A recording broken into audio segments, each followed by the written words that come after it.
যারা খায় কলাই বাঁধা বাঁচি ভাত তাদের বাড়ি মুর্শিদাবাদ, যাদের ঘরে নেই তো ঝাঁটা তাদের বাড়ি চৌকাটা। যারা তো হ্যালো বন্ধুরা, এখন আমি গেছি খাদানের ড্রাইভারকে আনতে হবে। মানে ব্যাপারটা হলো, একটার সময় খাদানে ব্লাস্টিং হবে আর দুটোর সময় লোড হবে, অতক্ষণ ড্রাইভার থাকবে না।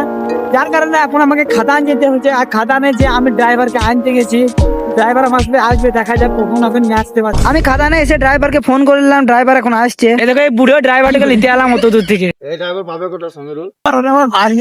আমার ভাই লাগে।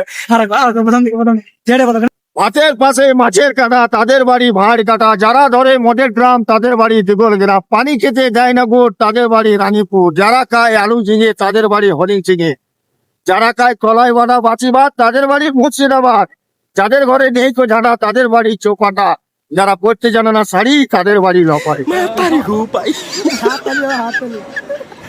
এইরকম ফক করি করতে করতে আরাম কেসারে আসতে দেখে একটা ফাইবার লেবার জন্য ডালাবডি লেগে আছে। এই ডালাবডিটা লোড হয়ে গেলে আবার একটা ডালাবডিতে 1/2 ইঞ্চি লোড হবে। এই বর্ষাতে পানি হয়, ডেলি চেম্বারে পানি জমে গেছিল। আর এই পানিগুলোকে মারতে সকালবেলাতে 1 ঘন্টা টাইম লেগে গেছে খালাসিদেরকে। তাই একটা মোটরের ব্যবস্থা করতে হয়েছে, আর কোনো চিন্তা নাই। আজকে ভীষণ রোদ করা চেলিলে পারে তাড়াতাড়ি পালাইছে 1-2 মাল ভেঙে। তো এদিকে ফাইবারটা প্রায় লোড হয়ে গেছে। কেসার চলতে চলতে কারেন্টটা কলকাতা পালাইছে আর বডিটা জাম হয়ে গেল। তো কিছু তো করার নাই, এখন জামটা ছাড়ি না, আবার কারেন্ট আসবে তারপরে কেসার চালু করবে। কারেন্ট আবার বিশ্বভারতী ট্রেন ধরে তাড়াতাড়ি করে চলে এলো আর কেসার চালু হয়ে গেল। তারপর দেখি রিজেকশনের ঢোলের কাছে এইখানে ফেটে গেছে, যার কারণে এখন রিজেকশন গুলো পড়ে গেছে। আর এইটাকে যদি এখন ঠিক না করা হয় তাহলে অনেকগুলো রিজেকশন পড়ে যাবে, নিচে দিয়ে জাম হয়ে যাবে। হ্যাঁ তো গাইস, এইটা ঠিক করতে করতে হঠাৎ করে একটা বড় বড় হেলিকপ্টার এসে লাগে কেসারে। এই হেলিকপ্টার লোড হবে 1/2 ইঞ্চি আর অপারেটর ভুল করে 5 দিয়ে দিয়েছিল। তারপর আবার 5 খালি করে 1/2 ইঞ্চি লোড দিল। তো এরকমই খারাপ খারাপ ভিডিও দেখতে আমাকে লাইক এন্ড সাবস্ক্রাইব করে দাও।